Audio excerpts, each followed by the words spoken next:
نحمده ونستعينه ونستغفره ونؤمن به ونتوكل عليه ونعوذ بالله تعالى من شرور أنفسنا ومن سيئات أعمالنا من يهده الله فلا مضل له ومن يضلل فلا هادي له وأشهد أن لا إله إلا الله وحده لا شريك له وأشهد أن سيدنا ومولانا محمدا عبده ورسوله أما بعد أعوذ بالله من الشيطان الرجيم بسم الله الرحمن الرحيم يا أيها الذين آمنوا أوفوا بالعقود وقال الله تعالى لقد كان لكم في رسول الله أسوة حسنة لمن كان يرجو الله واليوم الآخر صدق الله العظيم شباب بدرود شريف পড়ি اللهم صل على محمد وعلى آل محمد كما صليت على إبراهيم وعلى آل إبراهيم إنك حميد مجيد اللهم بارك على محمد وعلى آل محمد كما باركت على إبراهيم وعلى آل إبراهيم إنك حميد مجيد اللهم علمني ما جهلت وذكرني ما نسيت سبحانك لا علم لنا إلا ما علمتنا إنك أنت العليم الحكيم আজকে আমরা কথা বলবো প্রতিশ্রুতি রক্ষা সম্পর্কে। আল্লাহ রাব্বুল আলামিন পবিত্র কোরআনুল কারীমে সূরা মায়েদার শুরুতেই বলছেন যে ইয়া আইয়ুহাল্লাযীনা আমানু আউফু বিল উকুদ। হযরত আয়েশা সিদ্দিকা রাদিয়াল্লাহু তাআলা আনহা তিনি বলছেন কোরআনুল কারীমের সর্বশেষ সূরা, কোরআনুল কারীমের সর্বশেষ অবতীর্ণ সূরা হচ্ছে সূরাতুল মাইদা। এবং রাসূলুল্লাহ সাল্লাল্লাহু আলাইহি ওয়াসাল্লাম লোকদেরকে, সাহাবীদেরকে সম্বোধন করে বলেছেন, হে লোকেরা, তোমরা অবশ্যই সূরাতুল মাইদা মুখস্থ করো, হেফজ করো, কারণ এর মাঝে রয়েছে এমন কিছু আহকাম, এমন কিছু হুকুম যেগুলো পালন করার মাধ্যমে সমাজে বিশৃঙ্খলা দূরীভূত হবে। এর মধ্যে সর্বপ্রথম এনেছেন আল্লাহ রাব্বুল আলামিন ইয়া আইয়ুহাল্লাযীনা আমানু আউফু বিল উকুদ, তোমরা তোমাদের প্রতিশ্রুতি পূর্ণ করো। আপনি একবার ভেবে দেখুন যে আপনি যদি আজকে কোনো ব্যক্তিকে এই প্রতিশ্রুতি দিচ্ছেন যে ইনশাআল্লাহ তুমি আমার কাছে যে টাকা পাবে, তুমি আমার কাছে যে ঋণ পাবে, সেটা আমি আগামীকালকে তোমাকে পরিশোধ করে দিব, সেটা এই বলে আপনি পরিশোধ করেছেন যে কোনো একজন আপনাকেও প্রতিশ্রুতি দিয়েছে ইনশাআল্লাহ আজকের মধ্যে আমি তোমাকে তোমার পাওনা দিয়ে দিব। আপনিও তেমন তার কথা বিশ্বাস করে, তার প্রতিশ্রুতির কথা বিশ্বাস করে অন্যজনকে কথা দিয়েছেন। কিন্তু ঠিক যদি আপনার সাথে প্রতিশ্রুত ব্যক্তি তার কথা না রাখতে পারে, আপনিও কিন্তু যার সাথে প্রতিশ্রুতি দিয়েছেন তার কথা আপনি রাখতে পারবেন না। এটার মাধ্যমে কিন্তু সমাজে বিশৃঙ্খলা সৃষ্টি হয়। যেমন আপনি বলেছেন যে আমি তোমাকে এই জিনিসটা দিব, কিন্তু যখন আপনি এই প্রতিশ্রুতি করার পর, এই ওয়াদা করার পর আপনি যখন আপনার ঘরে গিয়েছেন, তখন আপনি দেখছেন যে আপনার স্ত্রী আপনাকে বলছে, হ্যাঁ তুমি আমাকে না জিজ্ঞেস করে কেন এই প্রতিশ্রুতি দিয়ে এসেছো, আমি এটা মানি না। তখন আপনি বললেন যে আমি এই কথা মানতে পারবো না। তখন সে বলবে যে আচ্ছা, এখন তার মানে সে ঘরে যাওয়ার পর তার স্ত্রী তাকে বলেছে, সেজন্য আর মানবে না, নতুন করে বিশৃঙ্খলা সৃষ্টি হবে। তো আল্লাহ রাব্বুল আলামিন বলছেন ইয়া আইয়ুহাল্লাযীনা আমানু আউফু বিল উকুদ, তোমরা তোমাদের প্রতিশ্রুতি পূর্ণ করো। আউফু বিল উকুদ, তোমরা তোমাদের প্রতিশ্রুতি পূর্ণ করো। এই যে প্রতিশ্রুতি আল ওয়াফাউ, এটা হচ্ছে দুই রকমের। ওয়াফাউন মানে হচ্ছে সত্যবাদিতার সাথে কারো সাথে কোনো প্রতিশ্রুতিকে রক্ষা করা, সত্যবাদিতার সাথে। সেটা কখনো কখনো মুখেও হতে পারে, কখনো কখনো কর্মেও হতে পারে। কিন্তু সত্য বলাটা সেটা শুধুমাত্র মুখেই হবে, কর্মে হতে পারে না। উদাহরণ দেওয়ার মাধ্যমে আমি আপনাদের বলি, সেটা হচ্ছে যেমন আল্লাহ রাব্বুল আলামিনের পক্ষ থেকে আমার এবং আপনার উপর এমন কিছু প্রতিশ্রুতি রয়েছে যেগুলো আপনি চাইলেও পূর্ণ করতে হবে, আপনাকে বলা হলেও পূর্ণ করতে হবে, না বলা হলেও পূর্ণ করতে হবে। যেমন আপনি আল্লাহ রাব্বুল আলামিন আপনাকে অনেক সম্পত্তি দিয়েছেন, আপনি দেখছেন আপনার পাশের ঘরের এক ব্যক্তি সে দরিদ্র, নিঃস্ব, নিরীহ। তো আল্লাহ রাব্বুল আলামিন আপনাকে ডাক দিয়ে বলবেন না যে তুমি তোমার ভাইকে সহায়তা করো, কারণ আল্লাহ রাব্বুল আলামিন এটা আপনাকে দান করার মাধ্যমেই এই ওয়াদা আপনার কাছ থেকে নিয়েছেন যে তুমি তোমার সম্পত্তি থেকে তোমার ভাইয়ের জন্য খরচ করবে।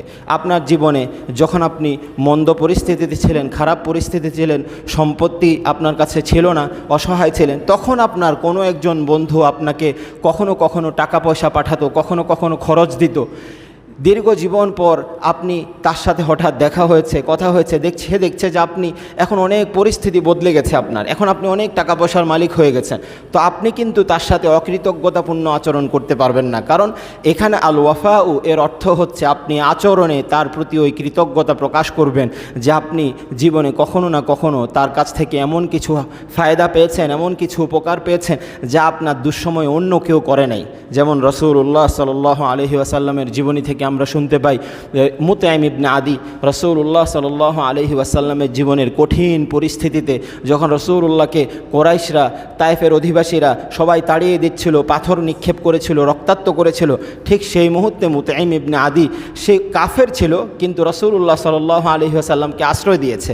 লোকেরা এসে তাকে বলেছে, হে মুতাইম, তুমি তাকে আশ্রয় প্রদান থেকে বিরত থাকো, আমরা তার প্রতিশোধ নিতে চাই, সে কেন আমাদের সাথে এমন ধর্ম নিয়ে বাড়াবাড়ি করছে।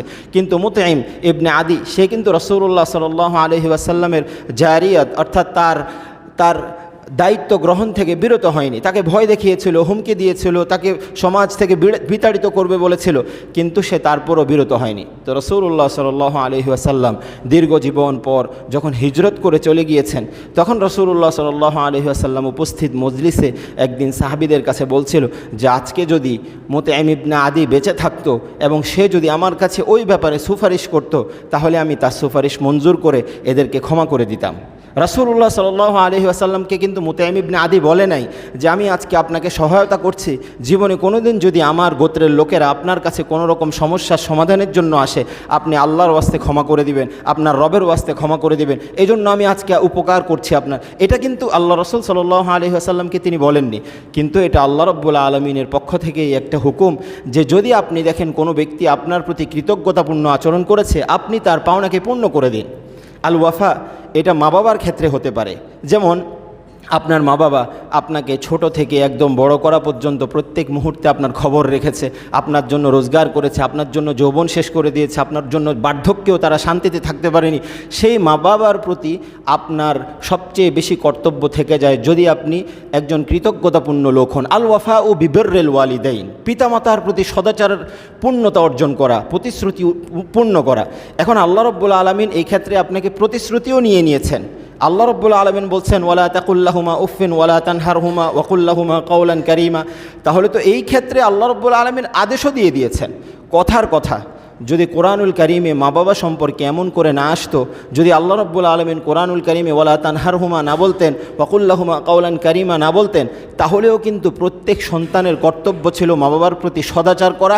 কারণ পরিস্থিতিই বলছে যে এই দুইটা মানুষ আমার জন্য জীবনের সব কিছু ব্যয় করে দিয়েছে, জীবনের সব সৌন্দর্য শেষ করে দিয়েছে, জীবনের সব ভোগ বিলাস নিঃস্বাত করে দিয়েছে শুধুমাত্র আমার জন্য আর সন্তানের জন্য।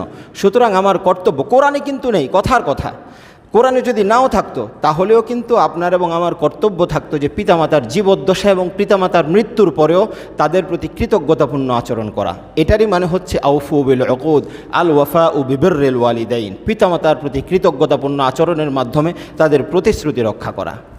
রাসূলুল্লাহ সাল্লাল্লাহু আলাইহি ওয়াসাল্লামের জীবদ্দশায় তিনি যখন তার সবচেয়ে কঠিন মুহূর্তে, সবচেয়ে খারাপ পরিস্থিতিতে হযরত খাদিজা রাদিয়াল্লাহু তাআলা আনহা, তিনি যখন তাকে সবচেয়ে কাছে টেনেছিলেন, তার সাথে বিবাহ বন্ধনে আবদ্ধ হয়েছিল, তার সাথে ভালো সময়গুলো কেটেছে, বিপদের মুহূর্তে, অভাবের মুহূর্তে, কঠিন পরিস্থিতিতে যখন খাদিজা রাদিয়াল্লাহু তাআলা আনহার সাথে রাসূলুল্লাহর বিবাহ হয়েছিল, তো রাসূলুল্লাহ ওই দিনগুলোকে জীবনে কখনোই ভুলে যান নাই, কখনোই ভুলে যান নাই। আয়েশাতুস সিদ্দিকা রাদিয়াল্লাহু তাআলা আনহা তিনি বলছেন যে আমি রাসূলুল্লাহ সাল্লাল্লাহু আলাইহি ওয়াসাল্লামের অন্যান্য স্ত্রীদের প্রতি যতটুকু না আমার মনে হিংসা, যতটুকু না আমার মনে বিভিন্ন কথা আসে, তার চেয়ে বেশি আমি গায়রাতে পরিপূর্ণ হই খাদিজার আলোচনায়। অর্থাৎ রাসূলুল্লাহ এত বেশি খাদিজার আলোচনা করতেন। এমনও হতো যে রাসূলুল্লাহ সাল্লাল্লাহু আলাইহি ওয়াসাল্লাম একটা পশু জবাই করেছেন এবং সেই পশু তার প্রতিবেশীদেরকে দিয়েছেন, স্ত্রীদেরকে দিয়েছেন। এরপর রাসূলুল্লাহ সাল্লাল্লাহু আলাইহি ওয়াসাল্লাম ওই গোশত থেকে কিছু অংশ খাদিজাতু বিনত খুওয়াইলিদ রাদিয়াল্লাহু তাআলা আনহার যারা প্রতিবেশী ছিল, যারা কাছের মানুষ ছিল, যারা বান্ধবী ছিল, তাদের কাছে পৌঁছে দিতেন। তখন আয়েশাতুস সিদ্দিকা প্রশ্ন করতেন, এটা কেন? তিনি বলতেন যে এই জন্য যে আয়েশা, তুমি জানো না খাদিজা আমার জীবনে কোন সময়, কোন মুহূর্তে, কোন সংকটাপূর্ণ অবস্থায় আমার সবচেয়ে বেশি উপকারে এসেছিল। এখন তার মৃত্যুর পরে তার প্রতি কৃতজ্ঞতাপূর্ণ আচরণ করা আমার দায়িত্ব, আর সেই দায়িত্বের অংশ হচ্ছে আমার কোনো কিছু থেকে যেন সে বাদ না পড়ে এবং তার প্রিয়জনরাও যেন বাদ না পড়ে। সুবহানাল্লাহ বিহামদি। অর্থাৎ আয়েশাতুস সিদ্দিকা রাদিয়াল্লাহু তাআলা আনহা তিনি বলছেন যে আমি আর কারো প্রতি এতটা মনে আমার হিংসা আসে নাই যতটা খাদিজা বিনতি খুয়াইলিদের আলোচনায়, রাসূলুল্লাহর প্রথম স্ত্রীর আলোচনায় আসতো, এত বেশি রাসূলুল্লাহ তার প্রতি কৃতজ্ঞতাপূর্ণ ছিলেন। এরপর বলা হয় যে রাসূলুল্লাহ কথার কথা রাসূলুল্লাহ ঘুমিয়েছিলেন। এমন সময় কেউ এসে এমনভাবে দরজা ধাক্কা দিয়েছে এভাবে যে যেই দরজা ধাক্কা দেওয়াটা খাদিজা রাদিয়াল্লাহু তাআলা আনহার মতো ছিল। অর্থাৎ খাদিজা দুনিয়াতে যখন ছিলেন তখন তিনি যেভাবে দরজা ধাক্কা দিতেন ঠিক কেউ একজন এসে সেভাবে দরজা ধাক্কা দিয়েছেন।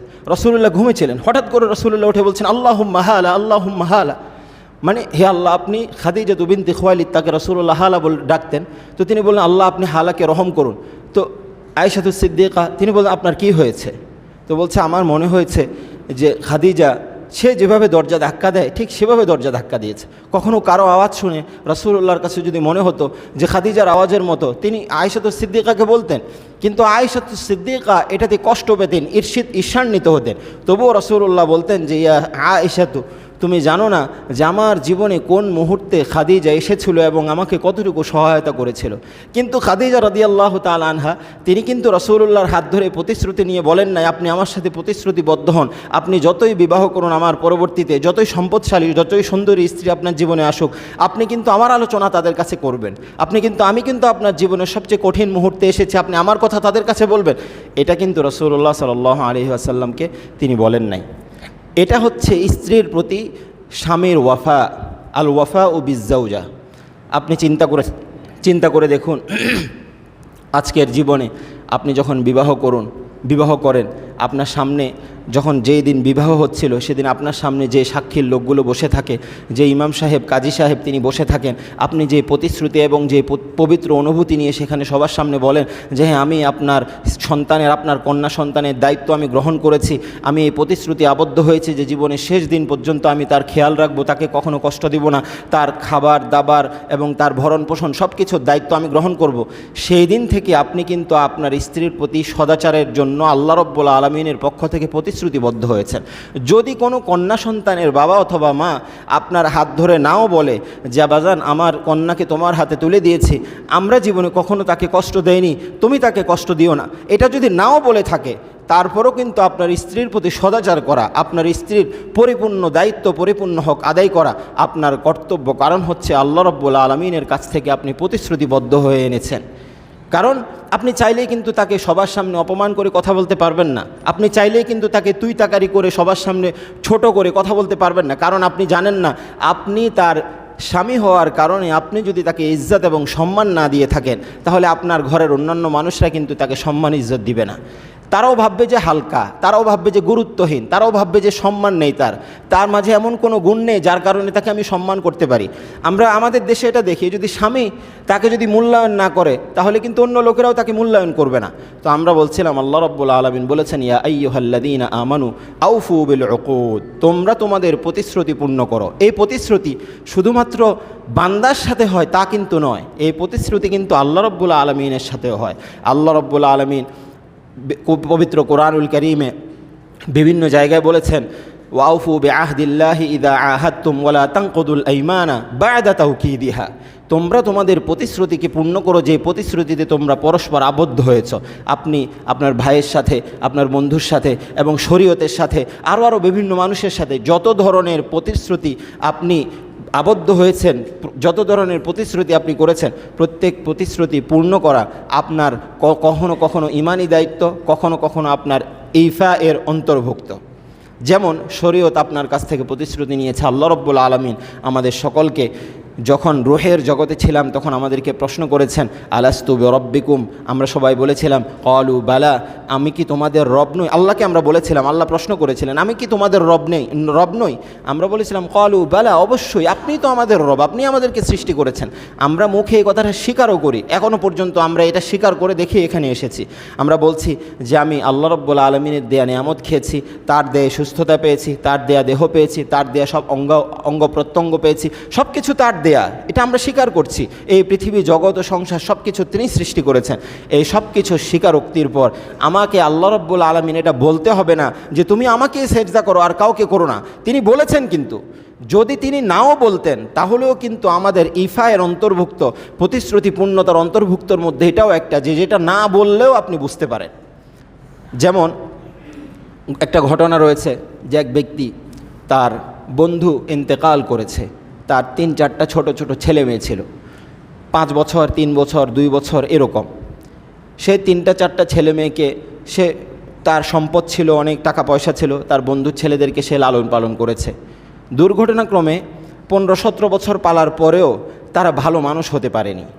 তার যত সম্পত্তি ছিল, অর্থাৎ ওই ব্যক্তির মৃত বন্ধুর যত সম্পত্তি ছিল সেগুলো সবগুলো তার অধীনে ছিল। তার বন্ধুর ছেলেদের উপর সে খরচ করবে, যা কিছু করার করবে এই শর্তে।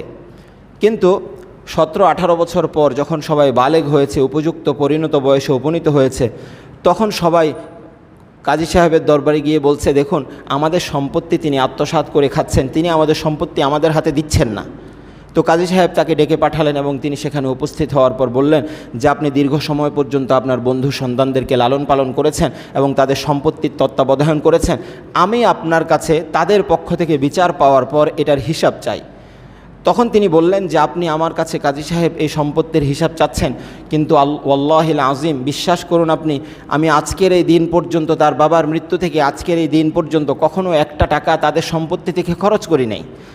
আমার সাথে তাদের বাবার প্রতিশ্রুতি ছিল না যে বন্ধু আমি যখন মারা যাব তখন আমার সন্তানদেরকে তুমি লালন পালন করবে, তাদের দেখভাল করবে, তাদের দিকে খেয়াল রাখবে, তাদের সাথে অমুকের সাথে সমস্যা, সেই সমস্যার সমাধান করবে। এগুলা কিন্তু তার বাবা বন্ধু হিসাবে আমাকে কখনো বলে নাই। কিন্তু তার বাবা আমার জীবনে দুঃসময়ে সবচেয়ে বেশি কাজে এসেছিল। যখন আমি নিঃস্ব ছিলাম, যখন আমার কিছুই ছিল না, তখন সে আমার সবচেয়ে বেশি উপকারে এসেছিল। সেজন্য তার প্রতি কৃতজ্ঞতাবশত আমি চেয়েছিলাম যে আমি আমার বন্ধুর সন্তানদের সম্পত্তি থেকে 1 পয়সাও খরচ করব না। তাদের যে সম্পত্তি রয়েছে, যেভাবে তার বাবা রেখে গিয়েছে সেভাবেই আমি রেখে দিয়েছি। আমি এখন পর্যন্ত তাদের হাতে শুধু এই জন্যই দেই নাই যে আমি তাদেরকে সুশিক্ষিত করে গড়ে তুলতে পারি নাই। তারা শুধু আমার কাছে আবদার করে আমাদেরকে ওই গাড়ি কিনে দেন, এই গাড়ি কিনে দেন, আমরা এই বাইক চালাতে চাই, ওই বাইক চালাতে চাই। সেজন্য আমি তাদের হাতে তাদের সম্পত্তি তুলে দিচ্ছি না, কারণ তারা সেগুলোকে নষ্ট করে ফেলবে। সুবহানাল্লাহ বিহামদি। আপনি চিন্তা করে দেখুন যে রাসূলুল্লাহ সাল্লাল্লাহু আলাইহি ওয়াসাল্লাম তার জীবনে যে সকল ক্ষেত্রে এভাবে নাম ধরে বলেছিলেন যে অমুক ব্যক্তি যদি আজকে বেঁচে থাকতো তাহলে আমি তার কথায় তাকে ক্ষমা করে দিতাম। মুতাইম ইবনে আদির কথা বলেছেন, সে যদি বেঁচে থাকতো তাহলে সে যদি আমার কাছে ক্ষমা চাইতো আমি তাকে ক্ষমা করে দিতাম। সে যদি তার গোত্রের সবার জন্য আমার কাছে ক্ষমা চাইতো আমি তাকে ক্ষমা করে দিতাম। অন্য একটা ঘটনা বর্ণিত আছে যে রাসূলুল্লাহ সাল্লাল্লাহু আলাইহি ওয়াসাল্লামকে কুরাইশরা যখন শিআবে আবি তালেবে বন্দী করে রেখেছিল, দীর্ঘ 3 বছরের মতো সময় রাসূলুল্লাহর সাথে কুরাইশদের সাথে অন্যদের সাথে লেনদেন বন্ধ করে দিয়েছিল এবং সমাজ থেকে বিচ্ছিন্ন করেছিল। তাদের সাথে বেচাকেনা বন্ধ ছিল, তাদের সাথে বিবাহ শাদী বন্ধ ছিল, তাদের সাথে কথাবার্তা বলা, সর্বরকমের আচার আচরণ, সামাজিক দায়বদ্ধতা সব কিছু তাদের সাথে বন্ধ করে দেওয়া হয়েছিল। এভাবে 3 বছর কেটে গিয়েছে। রাসূলুল্লাহ সাল্লাল্লাহু আলাইহি ওয়াসাল্লামের কষ্টের কোনো শেষ ছিল না। সেই পরিস্থিতিতে কাফের, মুশরিক, কুরাইশ তাদের অন্তরে দয়া মায়া হচ্ছিল না। কিন্তু এক ব্যক্তি, তার নাম ছিল আবুল বখতরি ইবনে হিশাম, সে ছিল কাফের। সেই ব্যক্তি আওয়াজ তুলেছে যে এই মানুষটা মুহাম্মদ সাল্লাল্লাহু আলাইহি ওয়াসাল্লাম, এই মানুষটা এবং তার সহকারীরা তারা তো মানুষ, তারা মুসলমান হয়েছে, তারা তো ইনসান, তারা তো বাঁচার অধিকার রাখে। আমি এই ধরনের হুকুম আহকাম মানি না। তো যখন রাসূলুল্লাহ সাল্লাল্লাহু আলাইহি ওয়াসাল্লামের সাথে এমন আচরণ করা হয়েছিল, তখন মক্কার কোনো এক প্রাঙ্গণে এই ব্যাপারে একটা কাগজ তাতে লিপিবদ্ধ করে লটকানো ছিল, টানানো ছিল। সেখানে লেখা ছিল যে তাদের সাথে আমাদের লেনদেন বন্ধ থাকবে। তো আবুল বখতরি ইবনে হিশাম সে মক্কায় ঘোষণা দিয়েছে যে আমি এটা মানি না, এবং তার সাথে আরও কয়েকজন সহযোগীকে নিয়ে সে এই কাগজ মক্কার প্রাঙ্গণে গিয়ে ছিঁড়ে ফেলে দিয়েছেন। সে বলেছে এই ধরনের অমানবিক কোনো চুক্তি আমি মানতে রাজি নয়। তখন তার জন্য তাকে অনেক কথা শুনতে হয়েছে, পরিস্থিতির শিকার হতে হয়েছে। তো রাসূলুল্লাহ সাল্লাল্লাহু আলাইহি ওয়াসাল্লাম এই কথা শুনেছেন যে আবুল বখতরি ইবনে হিশাম সে এই কাজটা করেছিল আমার পক্ষ নিয়ে। এরপর 3 বছর পর এই চুক্তি ভঙ্গ হয়ে গিয়েছে। রাসূলুল্লাহ সাল্লাল্লাহু আলাইহি ওয়াসাল্লাম স্বাভাবিক জীবন ফিরে পেয়েছেন।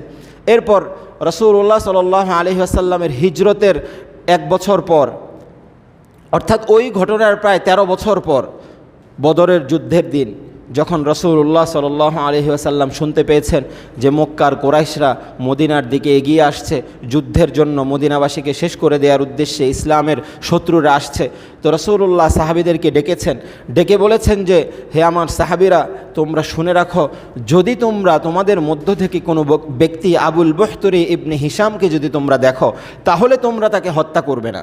সবাই তো প্রশ্ন করেছে, ইয়া রাসূলুল্লাহ, তাকে কেন হত্যা করবো না, সে তো মুশরিক কাফের। তো রাসূলুল্লাহ বলেছেন, তোমরা জানো না সে আমার কঠিন মুহূর্তে, কঠিন পরিস্থিতির সময়তে আমার পক্ষে কথা বলেছিল, এই কথা বলেছিল, সেজন্য আমি চাই তোমরা তাকে আমার কাছে নিয়ে আসবে, তাকে হত্যা করবে না। তো যখন যুদ্ধ শুরু হয়েছে, মুসলমানরা দেখেছে তাকে, তার উপর কেউ আঘাত করেনি, কিন্তু যখন সে এগিয়ে এসেছিল যুদ্ধের জন্য, হত্যার জন্য, কতলের জন্য, তখন তাকে প্রতিঘাত করেছে এবং সেও মারা গিয়েছে। আবুল বখতরি ইবনে হিশাম, সেও মারা গিয়েছে। এরপর যখন যুদ্ধ শেষ হয়ে গিয়েছে, রাসূলুল্লাহ সাল্লাল্লাহু আলাইহি ওয়াসাল্লাম বসে সবার অবস্থা সম্পর্কে জিজ্ঞাসা করছিল যে তুমি কি করেছো, কার কার মোকাবেলা করেছো, তুমি কি করেছো।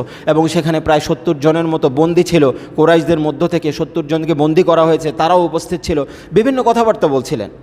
তো এমন সময় রাসূলুল্লাহ সাল্লাল্লাহু আলাইহি ওয়াসাল্লামের কাছে কুরাইশদের লোকেরা পানাহ চাচ্ছিল, বলছিল যে দয়া করে আপনি আমাদেরকে ছেড়ে দেন, আমরা তো আপনারই বংশের লোক, আপনারা সবাই তো আমাদেরকে চেনেন। অর্থাৎ রাসূলুল্লাহ তো হিজরত করে মদিনায় এসেছেন, এরা তো সবাই রাসূলুল্লাহর পরিচিত জন।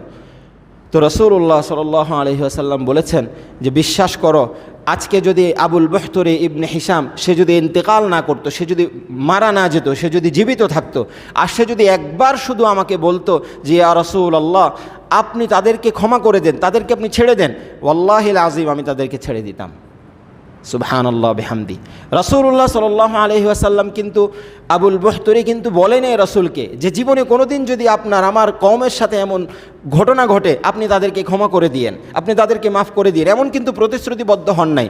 এটা হচ্ছে পরিস্থিতি এবং এটা হচ্ছে রাসূলুল্লাহ সাল্লাল্লাহু আলাইহি ওয়াসাল্লাম তার কাছ থেকে সামান্যতম সাপোর্ট পাওনা, যে সেই ব্যক্তির প্রতিও রাসূলুল্লাহ সাল্লাল্লাহু আলাইহি ওয়াসাল্লাম কৃতজ্ঞতাপূর্ণ আচরণ করবেন। ঘটনা বর্ণিত আছে যে হযরত ওমর ইবনুল খাত্তাব রাদিয়াল্লাহু তাআলা আনহুর যোগে এক ব্যক্তি, সে বেদুইন ছিল, দূর দেশ থেকে, দূরে কোথাও থেকে এসেছিল, এসে তার ওটকে ঘাস খাওয়াচ্ছিল। যেই ব্যক্তির বাগানে ঢুকে সে তার ওটকে ঘাস খাওয়াচ্ছিল, সেই ব্যক্তি এসে বলল, তুমি কেমন মানুষ, আমার অনুমতি ব্যতীত আমার বাগানে ঢুকে তুমি তোমার ওটকে ঘাস খাওয়াচ্ছিলে। তো সেই ব্যক্তি একটু মুমিন ব্যক্তি ছিলেন, ভালো ছিলেন, সে বলছিল, আপনি এই সাধারণ একটা কাজের জন্য আমাকে এবং আমার ওটকে বাধা দিচ্ছেন, এটাতে তো আপনি আল্লাহ রাব্বুল আলামিনের কাছ থেকে বড় প্রতিদান পাবেন। সে বলছে, আমার প্রতিদান চাই না, আমি শুধু চাই যে তুমি আমার এখানে তোমার ওট রাখবে না। এবং এটার জন্য সে ওটকেও প্রহার করেছিল, ওই ব্যক্তি কি মালিক ওটকেও প্রহার করেছিল, এবং ওই ব্যক্তি যে ঘাস খাওয়াতে এসেছিল রাখাল, তাকেও প্রহার করেছিল। এক পর্যায়ে দুজনের মধ্যে হাতাহাতি হয়েছে এবং ওই জমির মালিক ওই ব্যক্তিকে হত্যা করার চেষ্টা করেছিল। যখন আমরা ঝগড়া যখন লাগে, মানুষ পরিস্থিতি যখন কঠিন হয়, তখন তো কারো হুঁশ থাকে না। তো ওই রাখাল ব্যক্তি জমির মালিককে আঘাত করেছিল মাথায়, এবং সেই ব্যক্তি মারা গিয়েছে।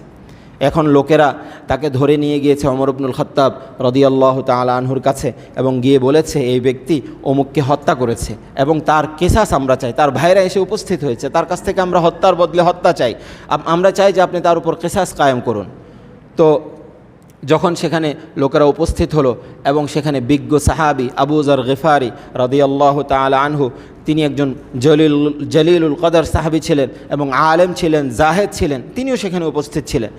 তো ওমর ইবনুল খাত্তাবের বিচারের সময়ে তখন ওই ব্যক্তি রাখাল, সে ওমর ইবনুল খাত্তাবকে বলছেন যে ইয়া আমিরুল মুমিনিন, আপনি তো আমার উপর মৃত্যুদণ্ড কায়েম করতে চান এবং আমিও অপরাধী, কিন্তু আপনার কাছে আমার একটা কথা রয়েছে।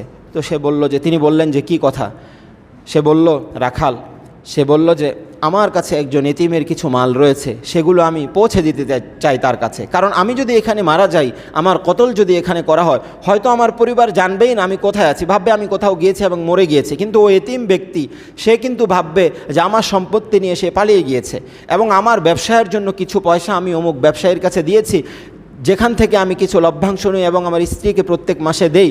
আমি চাই যে ওই সম্পত্তি আমার স্ত্রীকে এনে দিব এবং সে তার জীবন সুখ স্বাচ্ছন্দ্যে পার করবে, আপনি আমাকে এই সুযোগটা দেন।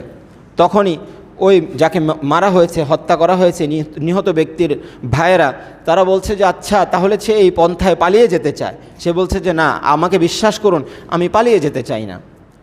তো ওমর ইবনুল খাত্তাব তিনি চিন্তা করছেন, এখন যদি আসলেই তো তার কথা সত্যি, তাকে যদি আমি মৃত্যুদণ্ড দেই, তার পরিবার রয়েছে, সন্তান রয়েছে এবং তার কাছে অন্যের আমানতের মাল রয়েছে, এখন কি করা যায়? আবার যদি তাকে মৃত্যুদণ্ড না দেই তাহলে তো এই ব্যক্তির কিসাসের বদলা পাওয়া যাচ্ছে না। তখন উমর ইবনুল খাত্তাব বললেন, আমি তোমাকে ছাড়তে পারি এক শর্তে, সেটা হচ্ছে কোনো ব্যক্তি, এই উপস্থিত লোকদের মধ্য থেকে কোনো ব্যক্তি যদি তোমার কাফালাত গ্রহণ করে, আমি তোমাকে 3 দিনের সুযোগ দিব। 3 দিনের মধ্যে তুমি যাবে এবং ফিরে এসে আবার এখানে উপস্থিত হবে। তখন কোনো ব্যক্তি এই দায়িত্ব তাকে নিচ্ছে না, কারণ তাকে কেউ চেনে না। কাফালাত এটার অর্থ হচ্ছে কোনো এক ব্যক্তি বলবে যে ঠিক আছে, এই ব্যক্তির পক্ষ থেকে আমি দায়িত্ব নিলাম, 3 দিনের মধ্যে সে ফিরে আসবে, যদি ফিরে না আসে তার জায়গায় আমাকে হত্যা করা হবে। অর্থাৎ ব্যাপারটা অনেক কঠিন, বিশ্বাস পরিপূর্ণ যদি না থাকে এমন দায়িত্ব গ্রহণ করা কঠিন। তো তখন কেউ দায়িত্ব নিচ্ছিল না। এমন সময় আবু যর গিফারি রাদিয়াল্লাহু তাআলা আনহু তিনি বলছেন যে আমি তার পক্ষ থেকে কাফালাত গ্রহণ করলাম। সবাই বলছে, আপনি এটা কি বলেন? আপনি কি তাকে চিনেন? তিনি বলছেন যে আমি তাকে চিনি না, তবে তার কথা আমার কাছে সত্য মনে হয়েছে, সেজন্য আমি তার পক্ষ থেকে কাফালাত গ্রহণ করেছি। তো ওমর ইবনুল খাত্তাব বললেন, ঠিক আছে, 3 দিন সময়, 3 দিনের মধ্যে সে যদি ফিরে আসে তাহলে তো ভালো। যদি আবু যর গিফারি সে যদি ফিরে না আসে তাহলে কিন্তু তুমি মনে রাখবে, ঠিক সময়ে, সঠিক সময়ে, 3য় দিন আসরের পর সূর্য ডুবার পূর্বে আমি কিন্তু তার জায়গায় তোমাকে হত্যা করব। আর তিনি ছিলেন ওমর ইবনুল খাত্তাব, তিনি ছিলেন হক বিচার, ন্যায় বিচারের ক্ষেত্রে একজন ন্যায়পরায়ণ ব্যক্তি। এক্ষেত্রে তিনি একটুও বিলম্ব করবেন না। তো এই পরিস্থিতিতে যখন আবু যর গিফারি রাদিয়াল্লাহু তাআলা আনহু তিনি নেমে এসে ওই ব্যক্তিকে বললেন যে তুমি যেহেতু চলে যাচ্ছ, যাওয়ার পূর্বে তোমার সাথে আমার একটা কথা রয়েছে। সে বলল, কি? বলল যে তুমি কিন্তু 3য় দিন আসরের নামাজের পূর্বে অবশ্যই ফিরে আসবে, এটা তোমার সাথে আমার প্রতিশ্রুতি, এবং এই প্রতিশ্রুতির মাঝে আল্লাহ রাব্বুল আলামিন হচ্ছে একমাত্র সাক্ষী। এ কথা বলার পর ওই ব্যক্তি আবু যর গিফারিকে বললেন যে আমি অবশ্যই ফিরে আসবো ইনশাআল্লাহ। এ কথা বলে সে চলে গিয়েছে। এখন মদিনার অলিতে গলিতে যেখানেই যাচ্ছে সেখানে সকলেই শুধু আবু যর গিফারিকে বলছে যে আবু যর, তুমি দেখবে এই লোক কিন্তু ফিরে আসবে না, কারণ ফিরে আসার কোনো সুযোগই নেই। সে তো একটা মাত্র হত্যা করা হবে, তাকে নিহত করা হবে, কতল করা হবে, হত্যার বদলে হত্যা, তার প্রাণ নেওয়া হবে। সে কেন ফিরে আসবে? মরার জন্য কি সে ফিরে আসবে? এক একজন এক এক কথা বলছে। কিন্তু আবু যর গিফারি রাদিয়াল্লাহু তাআলা আনহু তিনি বলছেন, আমার কাছে তার কথা সত্য মনে হয়েছে, সেজন্য আমি তার পক্ষ থেকে কাফালাত গ্রহণ করেছি।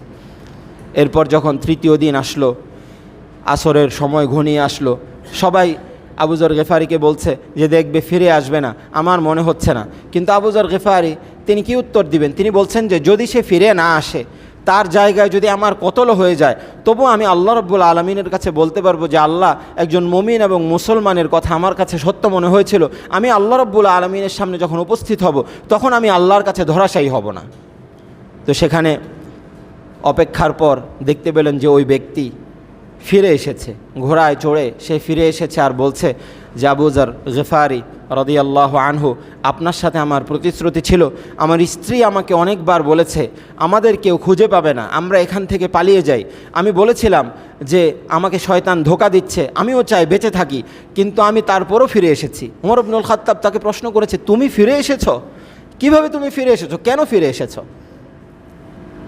তো সেই ব্যক্তি বলেছে যে আমিও চেয়েছিলাম আমি ফিরে না আসি, কিন্তু আমি যদি ফিরে না আসি, আমার জায়গায় যদি আবু যর গিফারি তাকে যদি কতল করা হয়, তাহলে পৃথিবীর মানুষ কিয়ামত পর্যন্ত বলবে জাহাবাল ওয়াফা উফিদ দুনিয়া, দুনিয়াতে মানুষের প্রতি মানুষের কৃতজ্ঞতাবোধ, মানুষের প্রতি মানুষের প্রতিশ্রুতি রক্ষার অভাব পড়ে গিয়েছে। সুতরাং প্রতিশ্রুতি রক্ষা করা যাবে না, মানুষের প্রতি মানুষের যে কৃতজ্ঞতা আছে সেটা আর আমাদের মধ্যে থাকবে না, সেজন্য আমি ফিরে এসেছি। তখন ওই ব্যক্তি আবু যর গিফারিকে জড়িয়ে ধরেছেন এবং অনেক কেঁদেছেন। এরপর ওমর ইবনুল খাত্তাব তিনি বলছেন যে ভাই, তুমি তো ফিরে এসেছো সত্যি, কিন্তু আমার পক্ষে কিছু করার নেই, আমি কিছুই করতে পারবো না যতক্ষণ পর্যন্ত না তোমাকে ওই লোকগুলো ক্ষমা না করে দিবে, ওই নিহত ব্যক্তির ভাইয়েরা ক্ষমা না করে দিবে। তো আবু যর গিফারি তাকে যখন ওমর ইবনুল খাত্তাব প্রশ্ন করেছেন যে তুমি তার পক্ষ থেকে এই দায়িত্বটা নিয়েছিলে কেন, তার পক্ষ থেকে এই দায়িত্বটা তুমি যদি না নিতা তাহলেই তো শেষ হয়ে যেত। তখন আবু যর গিফারি রাদিয়াল্লাহু তাআলা আনহু তিনি বলেছেন, আমি যদি তার দায়িত্ব না নিতাম, সত্যি সত্যি যদি এতিমের সম্পদ তার কাছে থেকে থাকতো, সত্যি সত্যি যদি কোনো ব্যবসায়ীর কাছে তার সচ্ছল জীবন চলার জন্য তার স্ত্রীর কাছে ফিরে দেওয়ার মতো সম্পদ থাকা সত্ত্বেও যদি আমি তার দায়িত্ব না নিতাম, তাহলে মানুষ বলতো জাহাবাতিল মুরুআতু ফিদ দুনিয়া, দুনিয়া থেকে পুরুষদের যে ক্ষমতা শক্তি, পুরুষদের যে মানুষকে বিশ্বাস করার ক্ষমতা, সেটা চলে গিয়েছে, এখন আর কাউকে বিশ্বাস করা যাবে না। তো ওই তিন ভাই তারা দাঁড়িয়ে দাঁড়িয়ে তামাশা দেখছিল, যারা কিসাসের জন্য এসেছে তারা পরামর্শ করে বলছে যে এই লোকটাকে আমরা ক্ষমা করে দিয়েছি, আমাদের হত্যাও লাগবে না, বদলাও চাই না, এবং আমরা কোনো দিয়তও চাই না, সম্পত্তিও চাই না, তাকে আমরা ক্ষমা করে দিয়েছি। তখন ওমর ইবনুল খাত্তাব তিনি বলেছেন, তোমরা কেন ক্ষমা করেছ?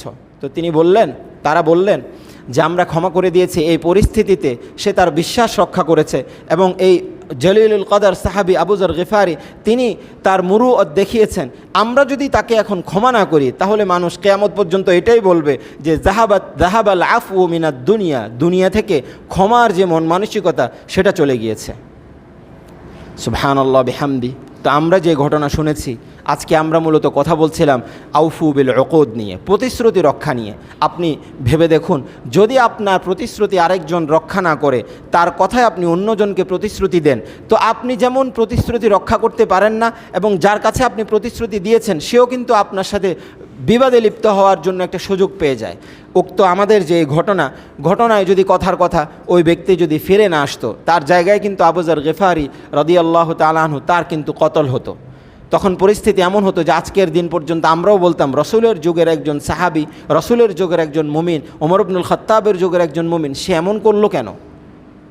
তো আমরা আমাদের জীবনে আল্লাহ রাব্বুল আলামিনের কোরআনের এই আয়াত, ইয়া আইয়ুহাল্লাযীনা আমানু আউফু বিল উকুদ, তোমরা তোমাদের প্রতিশ্রুতি পূর্ণ করো, তোমরা তোমাদের প্রতিশ্রুতি পূর্ণ করো। আপনি যদি বলেন যে আমি 10 মিনিটের মধ্যে আসছি, আপনি 10 মিনিটের মধ্যে যদি আসতে না পারেন, আপনি বলুন আমি 15-20 মিনিট সময় নিচ্ছি। আপনি বলছেন আমি 10 মিনিটে আসছি, কিন্তু আধা ঘন্টা হয়ে গেছে, আপনার কোনো খবর নেই। আপনি বলছেন যে এই তো আমি চলে এসেছি, এরপরেও দেখা যাচ্ছে এক ঘন্টা আধা ঘন্টায় আপনার কোনো খবর নেই। আপনি বলছেন যে আমি কালকেই দিয়ে দিচ্ছি, পরশুই দিয়ে দিচ্ছি, অমুক দিন দিয়ে দিচ্ছি, কিন্তু আপনার আর কোনো খবর নেই, আপনি ভুলে যাচ্ছেন। আল্লাহ রাব্বুল আলামিন বলছেন আউফু বিল উকুদ, তোমরা তোমাদের প্রতিশ্রুতি পূর্ণ করো। যে প্রতিশ্রুতির কথা আল্লাহ রাব্বুল আলামিন সূরা মায়েদায় বারবার বলেছেন। তো আমরা শুরুতেই বলেছিলাম প্রতিশ্রুতির প্রকার বিভিন্ন রয়েছে। আল্লাহ যদি সময় এবং সুযোগ দেয়, ইনশাআল্লাহ সূরা মায়েদা এবং সেখান থেকে আমাদের 5টি শিক্ষা সম্পর্কে কখনো আলোচনা করব। আজকে আমরা যা শুনেছি তার উপর আমরা সবাই যেন আমল করতে পারি, সবার আগে আমি যেন আমল করতে পারি, তারপর আমরা সবাই আমল করতে পারি, সেই তৌফিক আল্লাহ রাব্বুল আলামিন আমাদেরকে দান করুন, আমিন। ও আখির